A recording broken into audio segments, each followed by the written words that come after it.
They called me useless. Not behind my back, not whispered in some hallway. They said it to my face like a final verdict from a jury that had been waiting for this moment. It was my own family. My brother, my sister-in-law, my father's second wife, all gathered in the living room, wearing that smug look people get when they think they've won something. The will had just been read. My father's estate, the house, the land, the business he'd built with his own 2 hands, had been left entirely to them. Not a single thing for me. Not a chair, not a watch, not even an old photo album. And then my brother looked at me right in the eye and said, "It's for the best, Evelyn. You wouldn't know what to do with it anyway." They didn't just take what was mine, they tried to erase me. If you've ever been underestimated, written off, or had something stolen from you because someone thought you weren't worth it, stay right here. Because what I'm about to tell you isn't just a story. It's proof that being underestimated can be your sharpest weapon, if you know how to use it. The air in that room was thick with victory. My stepmother, Lorraine, sat there pretending to dab her eyes with a tissue, though I swear I saw the corner of her mouth twitch in a smile. My sister-in-law, Kelly, leaned against my brother's shoulder like they were posing for a family portrait, all while my hands were curling into fists in my lap. My father had passed only 6 weeks earlier. He'd been sick for a long time, but even in the hospital he'd promised me we'd sort things out. I believed him. I'd always believed him, even when I probably shouldn't have. Now I knew the truth. Somewhere between his hospital bed and his final breath, someone had convinced him to rewrite his will.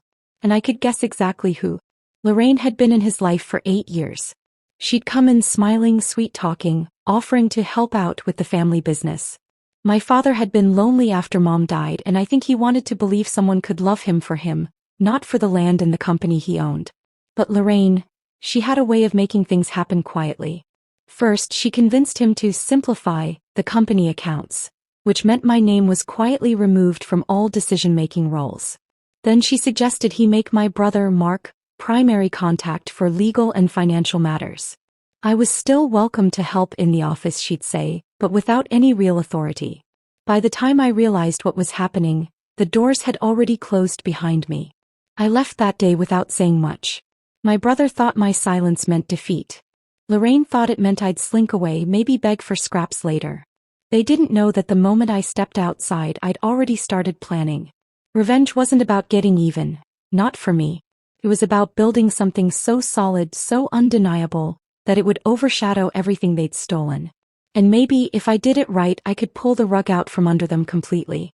But plans like that don't start with fireworks. They start quietly. I moved into a small rental on the edge of town. It wasn't much, peeling paint, a leaking faucet in the kitchen, but it was mine. The first week I sat at the wobbly dining table with a notebook and started writing down every skill, contact, and piece of information I had. I still knew the suppliers my father's company used. I still had old client lists. I knew who was happy with their work and who had been quietly complaining about Mark's sloppy management. And I knew one thing for certain. Lorraine and Mark had no idea how to run that company. My father had been the brains. Without him it was just a logo and some equipment. One night I was at a diner eating cheap pancakes when I overheard 2 contractors talking about delays on a job my father's old company had taken on. They said the new management was a nightmare. Invoices late, materials not arriving, crews showing up with half the tools they needed. That was when the first real crack in their armor appeared. I pulled out my phone and sent a text to the foreman I'd worked with for years before they pushed me out. It was short. "Heard things aren't going well over there. Coffee." He replied in under a minute. "Name the place." When we met 2 days later I didn't bring up revenge. I didn't even mention the will. I just asked how things were going. He unloaded. Mark didn't listen to the crew. Lorraine was making bizarre cost-cutting decisions that made jobs harder and slower. Clients were already threatening to walk. "Thing is," he said, stirring his coffee, "if there was another outfit around here that could handle the workload, I think a lot of these clients would jump ship. But no one's got the capacity." I smiled into my mug. "Not yet," I said. That was the moment my plan took shape. I wasn't just going to take back what they'd stolen, I was going to build something better right in front of them and take every client they had. I cashed out what little savings I had and applied for a small business grant. The application process was brutal, but I'd learned enough from my father to make my proposal airtight. I called in favors from old colleagues, promising them work if I could get this off the ground. Within 2 months I had a name, Marston and Company, a rented warehouse and a small but loyal crew who'd worked with me before. They trusted me. They knew I wouldn't cut corners. The first job we landed was small, a remodel for a retired couple's kitchen, but we did it fast, clean, and under budget. They told everyone they knew. The second job was bigger. By the 5th we had a waiting list, and word was getting back to my brother. One afternoon I saw him at the hardware supplier. He didn't say hello. He just glared at me, glanced at the growing list of materials I was picking up and walked out without a word. That was when I knew he'd started to realize I wasn't going anywhere. And I wasn't done. But the real test was still ahead. There was a contract coming up, a huge municipal project worth more than anything I'd ever handled before. Mark's company was sure they had it locked in. They didn't know I had a copy of the bid requirements. They didn't know I'd been talking to the selection committee quietly for weeks. They definitely didn't know that if I won this contract, it would gut their cash flow and put them on the road to collapse. And I was ready to make sure I won. Winning that municipal contract wasn't going to be easy. It was the kind of project that could make or break a company. A full renovation of the old town hall, complete with structural repairs, new electrical systems, and a complete interior overhaul. The budget alone was enough to make smaller contractors dizzy. Mark's company had history with the council, and I knew they'd use that to their advantage. But I also knew something else. History doesn't matter when the present looks like a disaster. I spent nights going over every requirement in the bid package. Every detail mattered.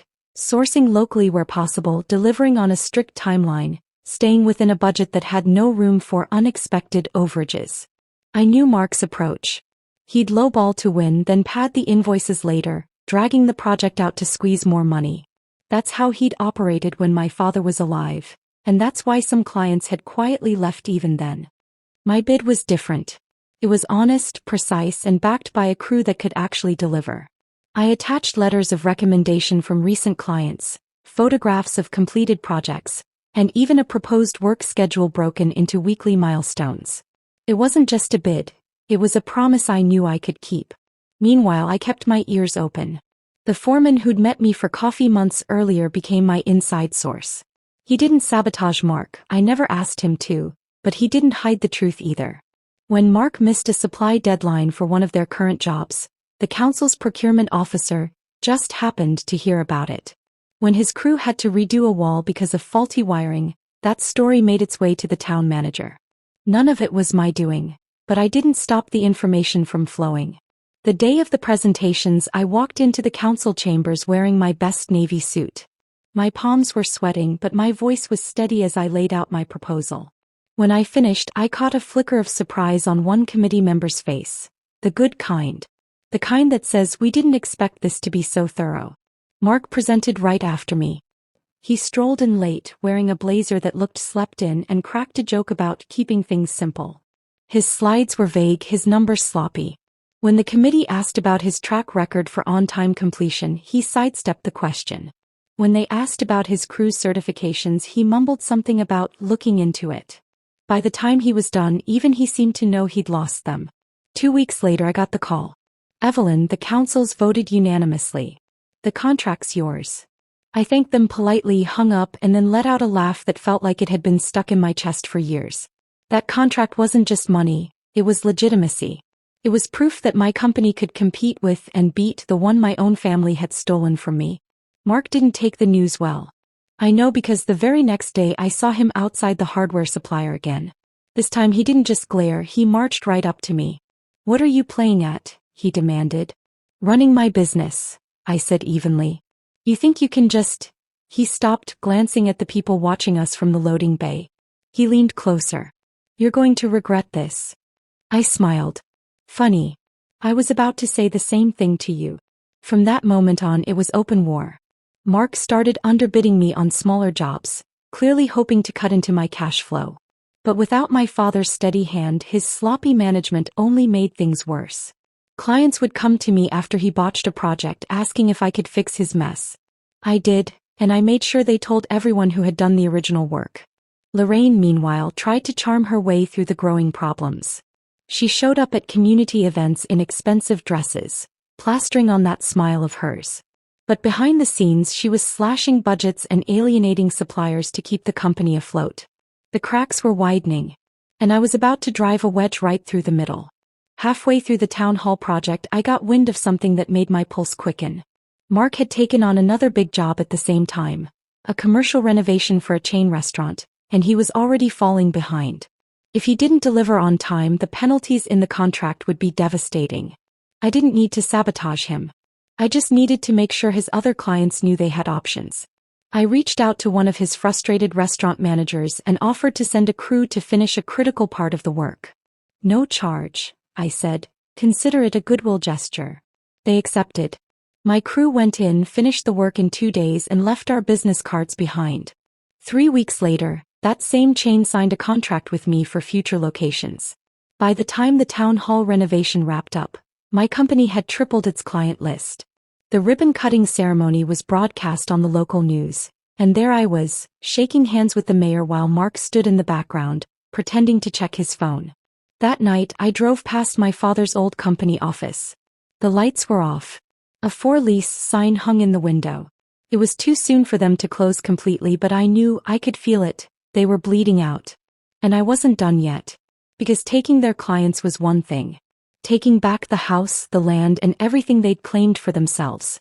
That would be the final act. People think revenge is one big explosion. They imagine a single moment where everything flips, the villain is crushed, and the hero walks away victorious. But here's the truth. The most satisfying revenge is slow. It's a steady, deliberate dismantling, piece by piece, brick by brick, until they're left wondering when exactly the ground vanished beneath their feet.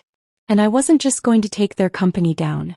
I was going to take their lives apart the same way they had tried to take mine, starting with the crown jewel of my father's estate, the house. That house wasn't just a building. It was history. My mother's rose bushes still grew along the fence. My father's old workshop sat at the back, full of the scent of sawdust and oil. It had been mine in every way that mattered, until Lorraine convinced my father to put it in the right hands. Her hands. Every time I drove by, I felt a pinch in my chest. And every time I told myself, not yet. Wait until the timing is perfect. The opening came one rainy afternoon when I got a call from a man named Frank Willis, a local real estate broker I'd done some work for years ago.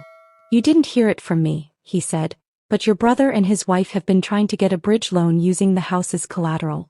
Got denied twice. I nearly laughed. That meant they were cash-strapped enough to risk losing it. And if they defaulted on anything tied to it, the house would go up for sale. But waiting for them to fail wasn't enough. I wanted to push. So I made a phone call that would change everything. I contacted an old friend in construction supply. I knew Mark still had an outstanding balance with them, one Lorraine had been avoiding. I made an offer. I'd settle part of the debt for a discount if they agreed to push aggressively for the rest, even threatening collections. The supplier agreed. Within a month, Mark was scrambling to cover invoices while juggling late payroll for his crew. And Lorraine made her fatal move. One morning, she listed a small parcel of land my father had owned on the edge of town. Probably thought it would bring in quick cash. Problem was that land had been tied up in a zoning dispute for years. No one in their right mind would buy it at her asking price. But I bought it, through a third party. She got her quick money. I got leverage. Why leverage? Because that useless piece of land sat directly between their house and the only road that led to the back workshop. Without access, they couldn't market the property as fully usable. The value plummeted overnight. That's when they started calling me. First, Mark left a voicemail. Short, tense, "Evelyn, we need to talk." Then Lorraine tried, starting with fake sweetness, ending with veiled threats. I didn't answer either. Instead, I started making quiet inquiries about their mortgage situation. Frank came through again. Turns out they'd refinanced twice since my father died. Both times Lorraine had taken cash out.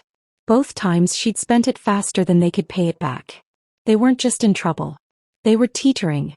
By this point, my company was thriving. We just landed another big contract, my crews were booked for months, and my bank account was finally looking like something I could work with. So I waited. I wanted them desperate. Desperation makes people sloppy. It didn't take long. One cold morning, I drove past and saw the for sale sign in front of the house.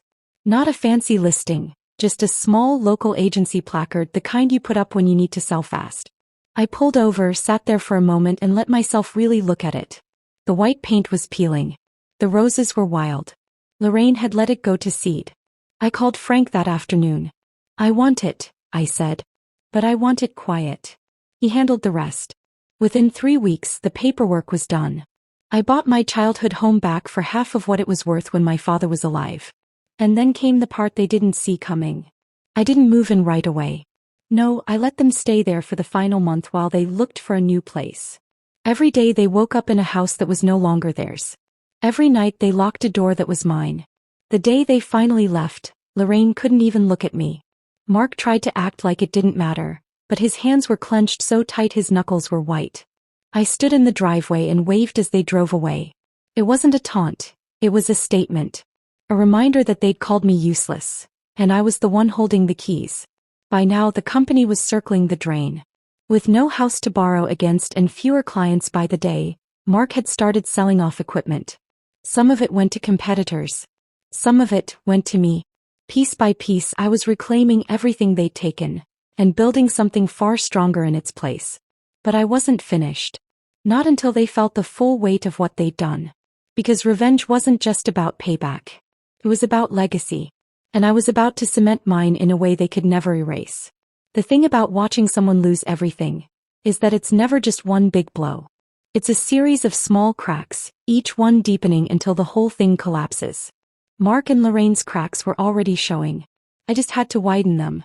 The first hit came from an unexpected place. Their own crew. I'd hired one of their best foremen months earlier. Not poached, he came to me tired of late paychecks and broken promises. At first I kept him on smaller projects. But as my contracts grew, so did his role. Clients loved him. Crews respected him. Word got out fast. If you want steady work and a boss who pays on time, go to Evelyn.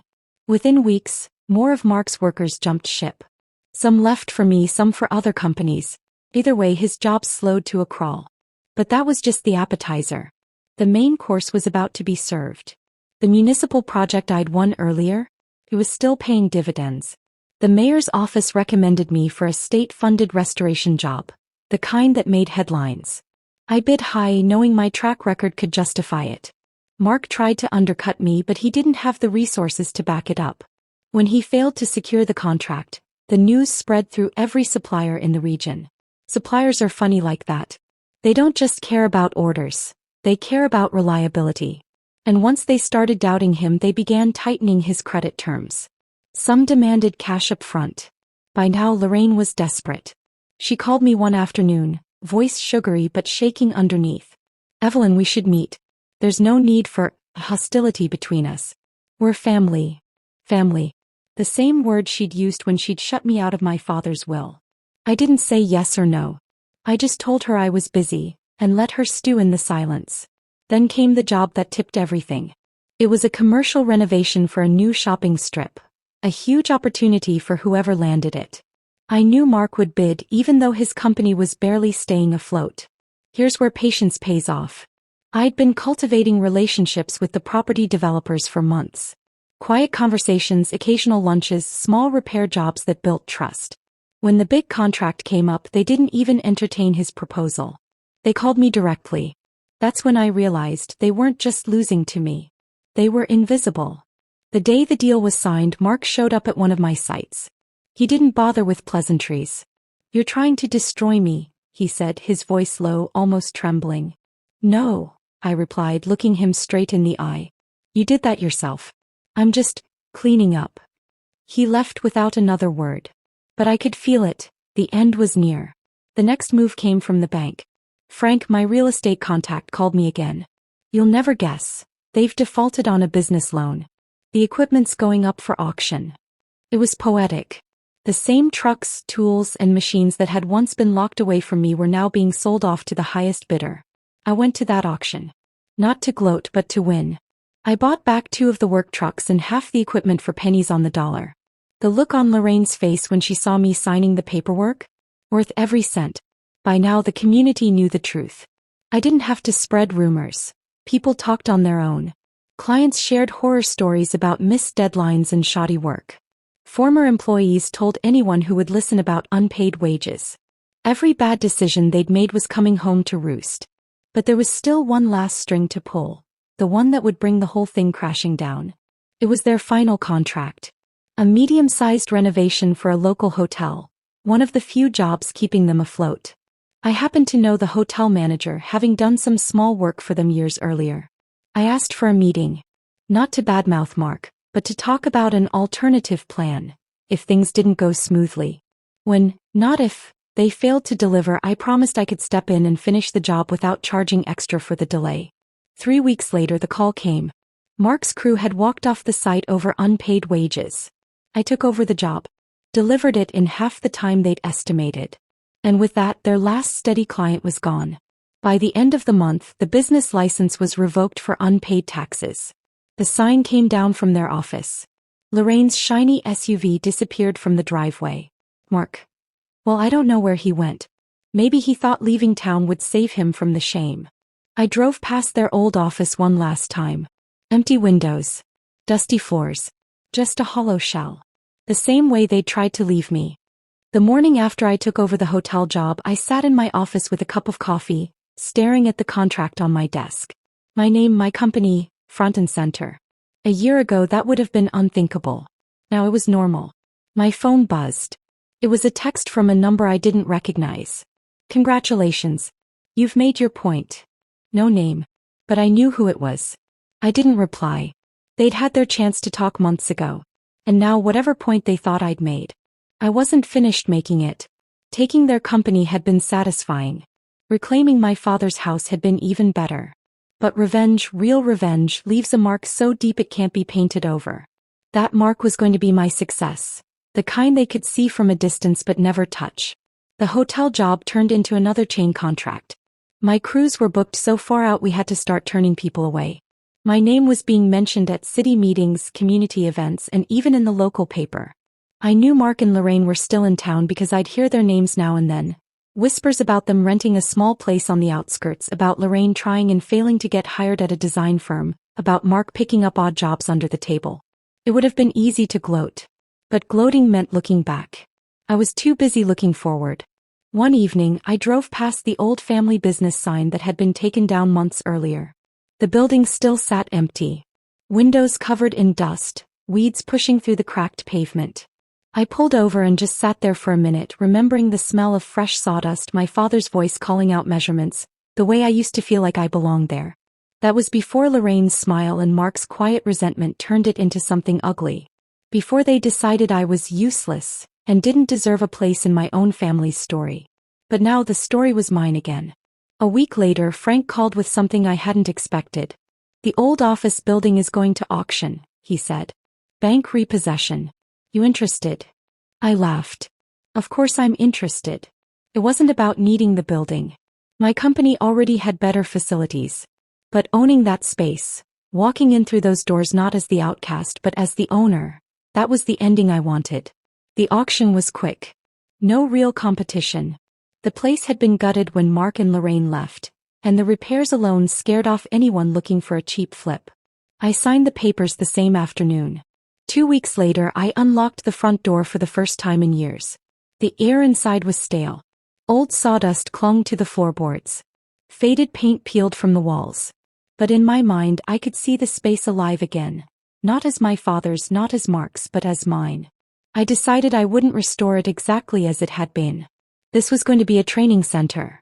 A place where we could teach young workers the skills to build their own futures.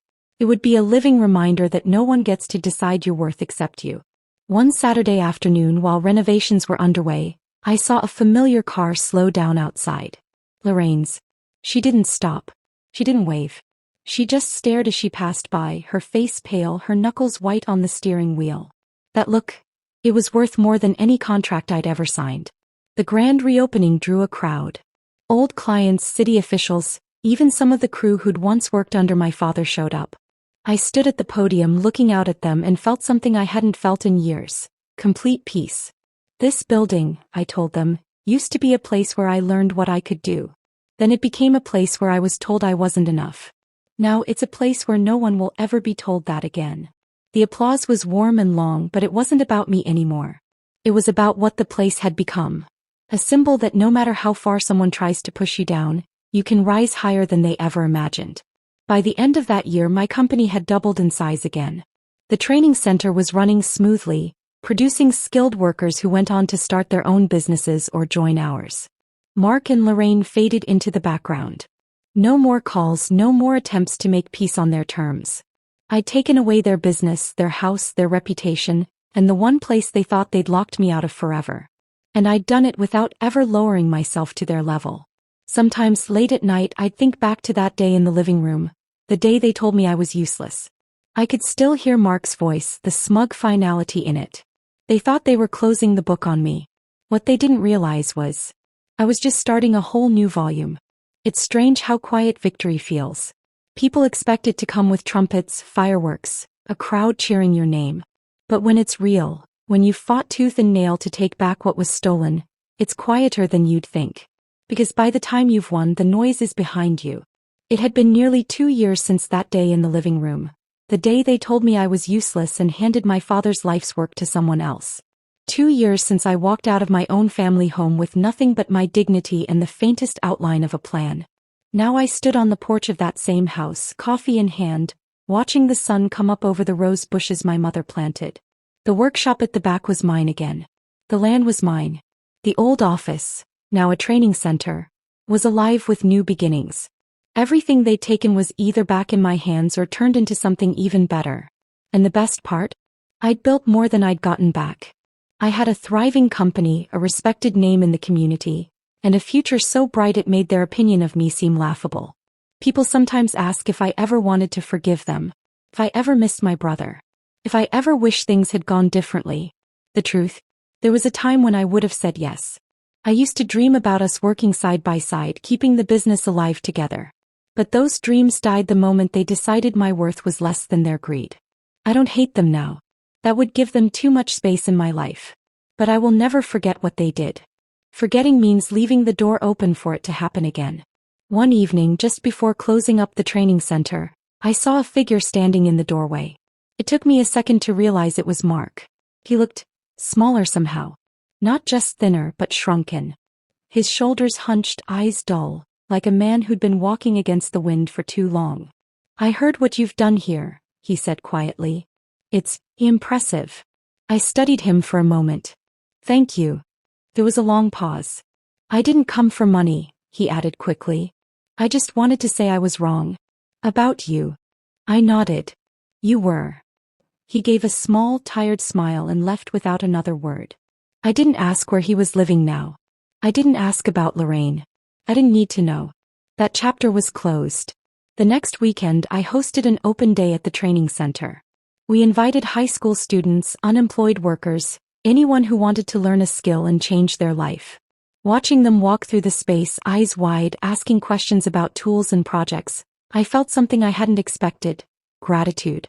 Gratitude that they'd pushed me out, that they'd underestimated me so completely. If they hadn't, I might still be in their shadow working for scraps, waiting for someone else to decide I was worthy. As the day wound down, I found myself standing in the middle of the workshop floor, the sound of hammers and saws replaced by quiet conversation. One of my new trainees, a young woman named Tessa, walked up to me. "I almost didn't come today," she admitted. "My family told me I'd never make it in this kind of work. But seeing you here, it makes me think maybe they're wrong." I smiled. "They probably are. But don't take my word for it. Prove it to yourself." She nodded, and I saw in her eyes the same flicker of defiance I'd once felt. That spark can change everything. Later that night, sitting at my kitchen table with the windows open to the warm breeze, I thought about how far I'd come. I remembered the humiliation, the anger, the long nights wondering if I was making a mistake. And I realized something. Revenge had been the fuel at the start, but it wasn't what kept me going. What kept me going was the future I was building. The people I could help. The knowledge that I was creating something no one could take away, because it wasn't just mine anymore. If I could go back and speak to the version of myself who walked out of that house empty-handed, I'd tell her this. They're going to try to break you. They're going to tell you you're nothing. But you are not what they say you are. You are what you decide to be. And one day, you'll thank them for showing you exactly what you're capable of. Now when I pass Mark or Lorraine on the rare occasions I still see them, I don't feel anger. I don't feel the need to rub my success in their faces. I just smile, keep walking, and let them live with the truth they tried so hard to bury. They called me useless. And I became everything they never could be.